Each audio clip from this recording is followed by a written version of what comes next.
How is doing this different from a drag show? The best part about working from home in drag is that I only have to look good from the nipples up, you know. Yes. So, so right now, you see all this, and right underneath this is a nasty pig jock strap. So, hey, Oh, you're getting the best of both worlds. okay.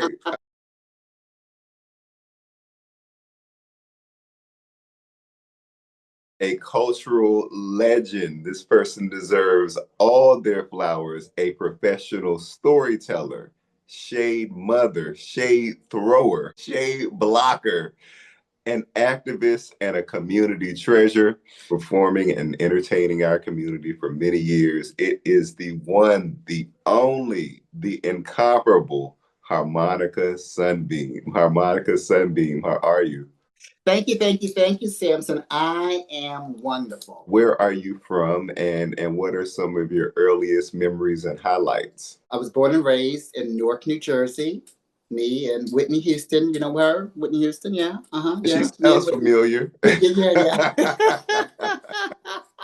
Yeah. So I'm from Newark, just like Whitney Houston. Wow.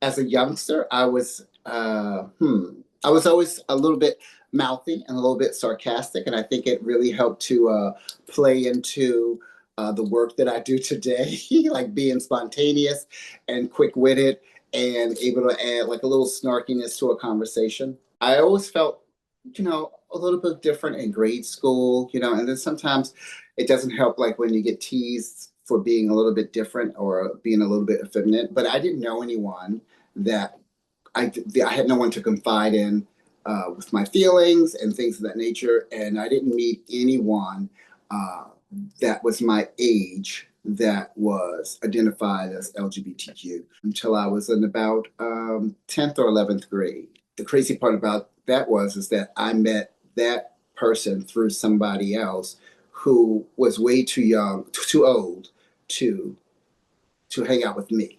So it was just like, oh, I know somebody, they're your age and this and that and blah, blah, blah. So yeah. And so that was the first person that I could actually like confide in or just feel like, I had the same, we could talk. We could actually have conversations about, being gay. If you don't mind me asking, what Mhm. years were those in? About 85, Okay. 1985. Yeah. That's a particularly delicate time for LGBTQ people. So, how did that interaction impact you? It took me from like Irvington, New Jersey to New York City to the village where, wow, look at all these other people like us. All these people like, living their lives, they're happy, they are, just doing their thing. And it was wonderful to find, to find a space where you can be yourself without judgment and without fear. The village was alive, back then that you could park on the pier, and so they would have rows and rows of cars of people parking on the pier, playing their music and stuff, and all the kids would gather and they would vogue, and that's how I got involved with the houses and things of that nature too.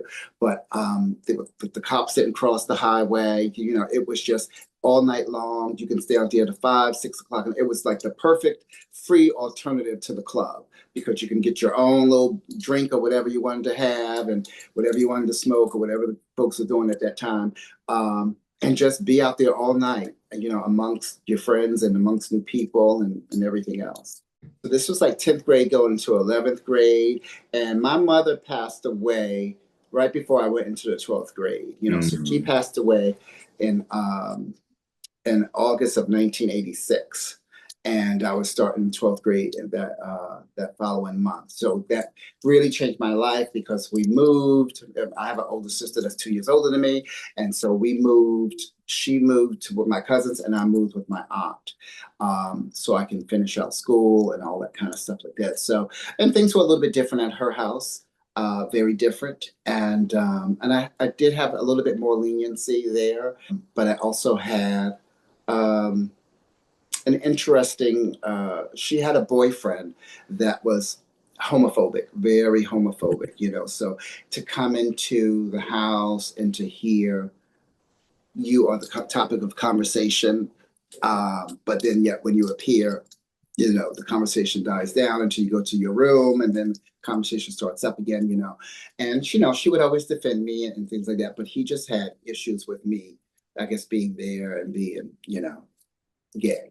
Did he ever become violent with you? Nothing at all, I mean, he knew his place in a sense, but when people try to be slick as much as they can without getting to a violent situation. And the weird part about it is, fast forward to years later, and his daughter was a lesbian, and I was issued an apology for all the torture and torment that I endured under his hands, from him.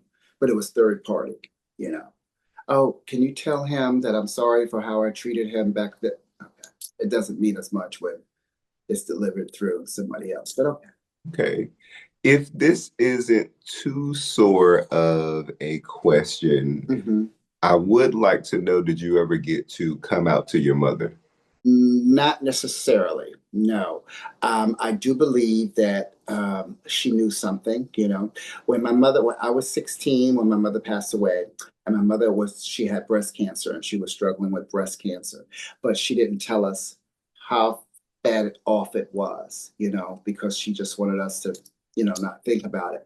But it was a lot, by the time we knew, me and my sister, that is, it was a lot worse than what it was. And with me, being in a rebellious stage of trying to find myself and, like, hanging out and things of that nature, not realizing how sick she truly was, I think I would have taken a different approach and maybe step back from my priorities and focus myself and my time more with her. So I say that I think she did know. Back then we would get phone numbers and they would be written down on pieces of paper and stuff like that. And she had went through my clothes, and she found, like, men's, guys. Now all the numbers were guys, and all these different, and there was 212s and 718s. So that was outside of New Jersey. And she says, "Oh, I see you have all these phone numbers." But we never fully went into the conversation. But I knew that she knew that I had all these men's phone numbers, or guys' phone numbers, or guys' names of guys' phone numbers. There was no, like a name like Tony. It was definitely like a man's name, with Steven, Tyrone, you know what I'm saying? So there's no mistaking of the gender of these people and stuff like that. So, and then with me hanging out and stuff, and she had met my friend. So I'm sure she could, like, look and say, but no, we never really had a full conversation, which is interesting to me because, um, I know that she was a good time gal, and that if she was alive today, and even, that she would have attended some of my shows. So we're going to get into you. We're going to get Okay. into your career journey. Let's talk about when you first ventured into the world of drag. What was that like? When I got involved with the ballroom scene, I joined a house, and I was in the House of Adonis, right? I'm sure you're familiar with the documentary Paris is Burning. Paris Dupree was an actual person who had a ball title entitled Paris is Burning. And every year she would have this ball. Every year she would have the same categories with a tweak or two. And she would have a lot of people competed because she had very huge trophies.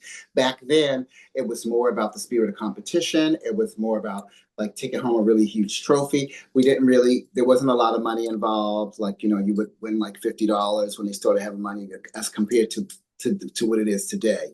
But you had the bragging rights with, on the train with this huge trophy, at 7 in the morning, while everyone else is going to work, and you just scaring the shit out of the commuter, sounding like, what? And so she had this category, Butch Queen in Drag, first time at a ball, which is a guy dressing in drag for the first time and competed at a ball. At the house meeting, I told my members that I would like to do this category, because usually at house meetings, you go over upcoming balls and say, okay, who wants to walk this? Who needs help with this? Blah, blah, blah, blah. So they put me all together. Hair, makeup, somebody sold me an outfit, I got the shoes, and all I had to do was go out there and sell it. And I did, and I won. Until this day, there are still some bitches that are bitter about it. The performing part of it came a little later at a bar in New Jersey called First Choice. That was a gay bar in Newark, New Jersey called First Choice, and they had drag shows there. So after I did drag for the ballroom, so it wasn't, like my story's a little bit different because I had a reason to get in drag, and it was for this competition, so it wasn't like a Halloween or a Dare or anything else like that. And to this day, I only get in drag when I'm getting paid. And I don't even do like late night gigs anymore. Like anything past 11 o'clock, add another zero. We have to talk about the current state of social politics that are taking place in the country right now, particularly with things like drag queen story time and drag performers performing at mainstream venues. What are your thoughts on that, and what have been your experiences with that? I think it's a big deflection. They use drag queens and drag performers as a scapegoat when they really wanted to target trans people, but they put us all in this whole umbrella of a situation. And it's sad because, listen, drag has and will always be here. Trans people have always been here and they will continue to be here. Yeah. The whole thing, like when the bathroom debate was big, it was just like, what do you think they were going to the bathroom before? All these years, what do you think they were doing before? So it's just like, it just seems so silly and so sad to think that this is what we're focusing on when there's so many other things. When it comes to drag story hour and programs like that, it's optional.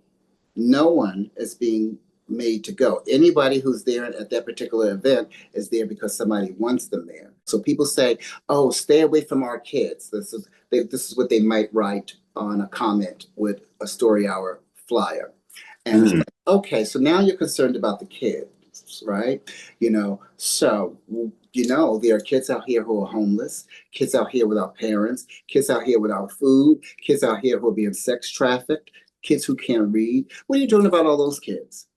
Yeah. That's the real work, because every kid that comes here has a parent or a guardian that wants them here. So I think they're spoken for and they're taken care of. No kid is outside kicking and screaming saying, "No, I don't want to see the drag queen. No, no." So it's just like, and even when they show up and protest these kind of events, if we know in advance, we always have more counter protesters than actual protesters. Because once again, the program is optional. For the people who want to know, why do drag queens have to read to children, what do you have to say about that? Drag queens are reading to children because the firefighters are busy, the police are busy, the mailmen are busy. Okay, so they don't have time to read to the children. Listen, it is people. All libraries have story time, and it's just told by the librarians. So I consider drag story hour because there are not only we don't necessarily call it, we changed the name from drag queen story hour because everybody didn't identify as a queen. So now it's just drag story hour. In New York City, it's called Drag Artists for Expression NYC. For one, it promotes literacy, right? Yeah. Anytime you're reading to kids, like how many kids that don't get read to at home, you're reading to kids, you're encouraging them to read, you're engaging them in conversation about different subjects that are happening. Also, the books that we have now don't are nothing like the books that we grew up with. We grew up with what? Jack and Jill, Snow White, and the Seven Dwarfs. We didn't have stories about a little boy who wanted to wear nail polish. We didn't have stories about a kid with a black mom and a white dad. We didn't have a story about a kid with two moms. And by showing people's differences, we help to normalize situations, thus helping them to be more open-minded individuals when they incur these situations as an older person. Because even as a young person, if okay, it's August, if I read to some kids next week, I have a story hour this Thursday in Brooklyn at Marsha P. Johnson Park, of all places, right, in Brooklyn.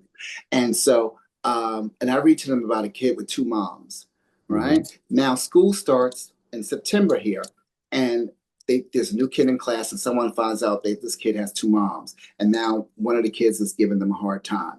But one of the kids who are at the story hour say, "Well, that's no big deal. Harmonica read us a story about a kid with two moms. What's the big deal about it?" We normalize uh, uh, uh, a weird or not so routine situation for another child. And it makes that child feel more comfortable hearing their story, seeing their story, the same way how we would like to see Black Disney characters, young gay people would like this. It would be great for them to see themselves in their story. Like, okay, I don't have to keep explaining why I have two moms because now here's a story about it. So we normalize that kind of stuff, and in hopes that they become more open-minded individuals and adults, unlike the people who are outside protesting who just don't get it. People play dress up all the time. It's funny because people have costumed characters come to kids' birthday parties all the time, but we don't say much about that. So me reading a book is damaging them in what kind of way? And people say like, well, what are you reading to the kids? That's always like, and you can tell like a person that's ready to be negative about it. Oh well, I usually Mhm. start with the Bible, and then we move on to it's like, what do you want me to read to them? Honey? You know what I mean? They're six. We're not reading to them about sex. We're reading to them stories about acceptance of themselves, acceptance of others who are different.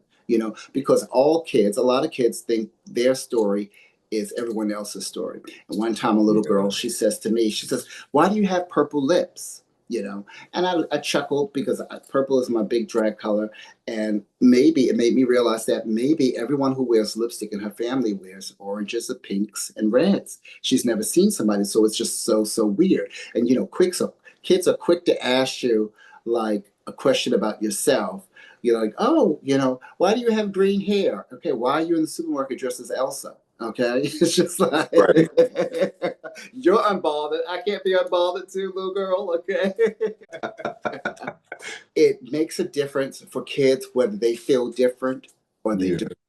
We do a craft uh, portion of the story hour where kids decorate. And so there was a time we were making crowns. We were decorating like you remember those crowns you used to get from Burger King? Hmm. Yeah, so we would decorate these crowns with different things, and they had all sorts of stickers to put on the crown. And our father was standing there over his son, and his son kept putting the jewels, the little shiny rhinestones, and all that on the crown. He was about to turn it. He was turning it, honey. It was shining and blinging, and his father kept trying to push the sports stickers towards him to put on the crown. And I was like, hey, can let him decorate the crown how he wants. But I really wanted to say, one day this boy may grow up to be a famous jeweler. You know what I Yeah. mean? Take care of you when you can't take care of yourself. Let the boy play with the sparkly jewels. It does not say anything.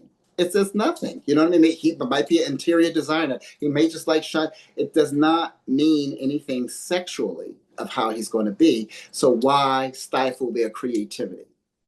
Understanding and truly embracing diversity means evolving. And for some of us who are of a different generation of the LGBTQ community, we have struggled with things like understanding what it means to be non binary or understanding the use of pronouns, especially they, them, and that sort of thing. And so, what ways do you think we're being challenged now to evolve in our understanding of things like gender expansion and that sort of thing?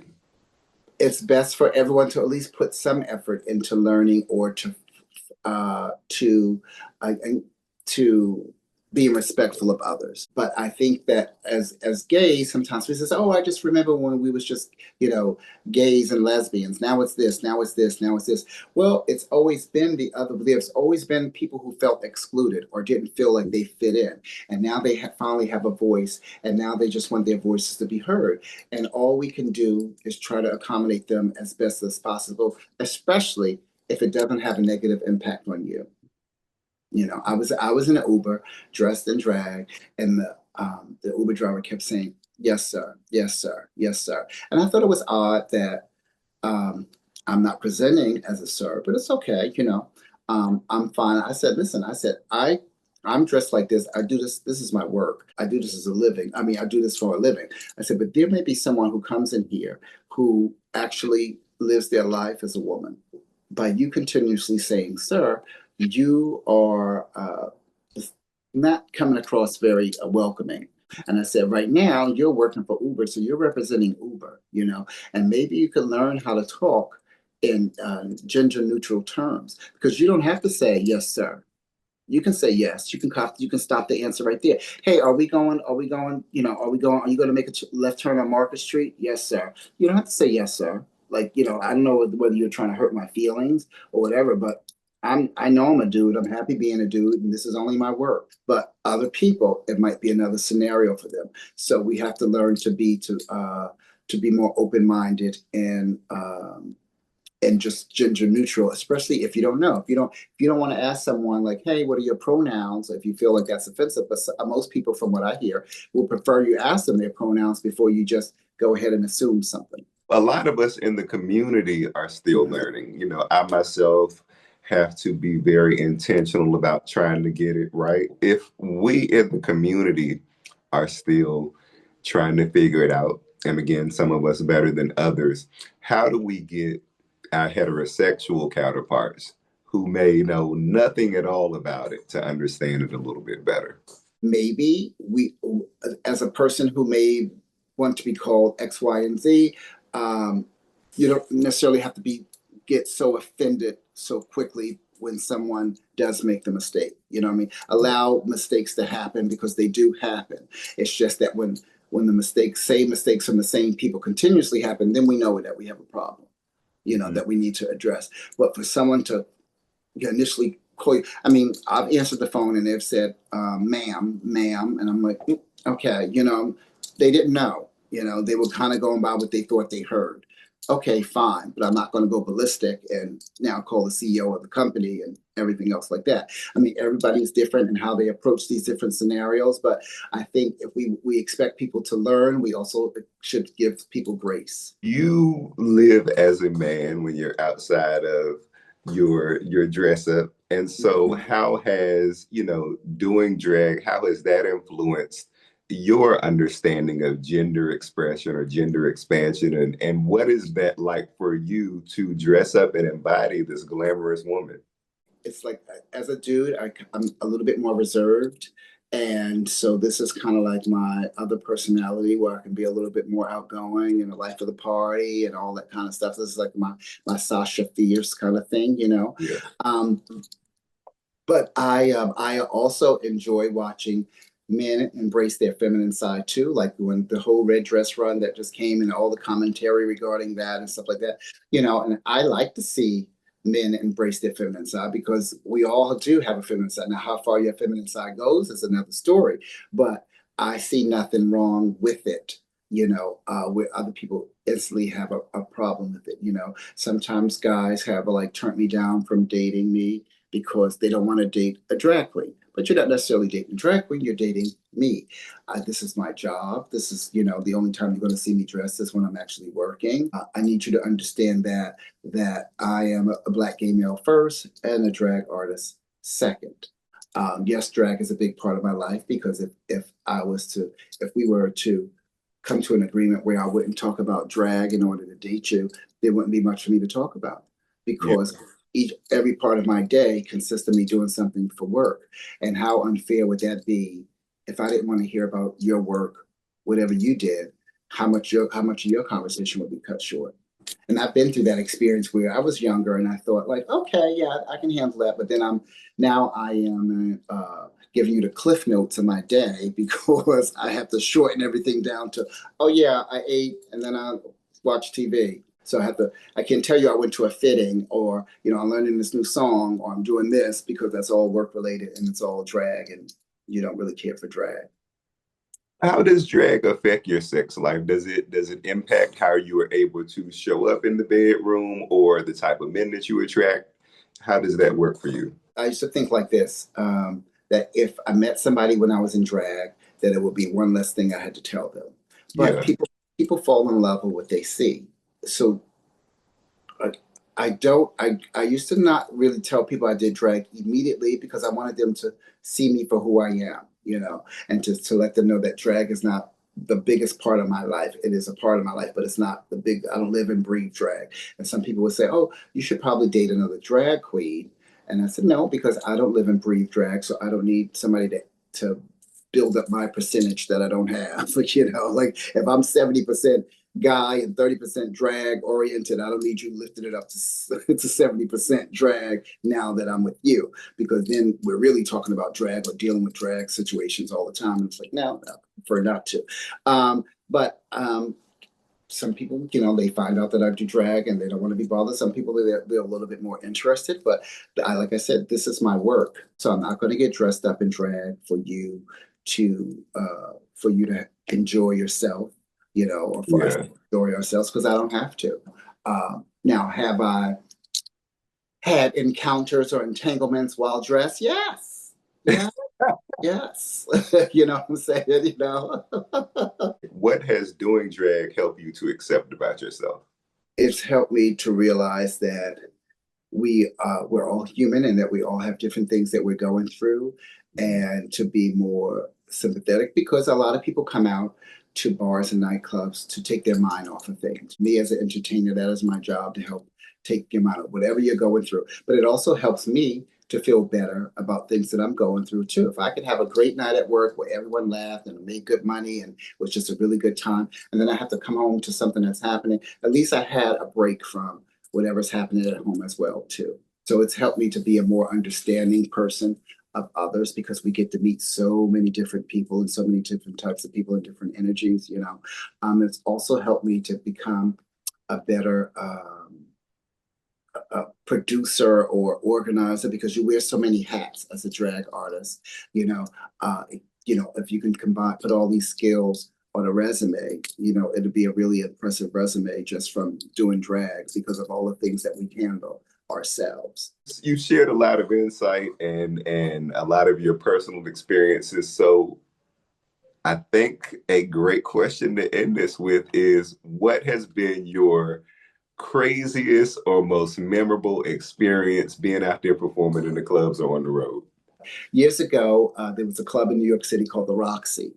And the Roxy would have A-list celebrities every once in a while come and do pop-up surprise performances. And by the day of the performance, uh, the word had already leaked who it would be. So when I worked at Two Potato, I used to sell VHS tapes of myself. Two Potato was a bar in the West Village, and I would sell VHS tapes of my performances. Well, there was a stylist that would come to the show, and they would buy the tapes, and they would show the tapes on the tour bus of this particular artist. This particular artist was had just gone solo, and they got invited to perform at the Roxy. And they came up with the clever idea of, why don't you play her and come to the rehearsal, and then you'll introduce her. So here's the night of the big event, and by this time everyone knew who it was going to be, and it was all these people. The lights was flashing and stuff, and I went through the rehearsals, and the music started, and I was doing the choreography with my back to the audience, and everybody was going crazy. And then I turn around, and the audience was like, and I say, "Ladies and gentlemen, Beyonce." Wow. Yes. So I always say I opened up for Beyonce. And they wouldn't let us take any video and stuff. I have backstage footage of that night. I need to upload it to YouTube, especially because really quick, because when I tell the story, like, people who were there know, and I have pictures from that day, but it's just like, yeah, way before, you know, all the other kids, like the Vogan kids and everybody else, got on like the tracks and all that other stuff and got on the tour with it. Yeah, I was at the Roxy, doing Baby Boy. What's up?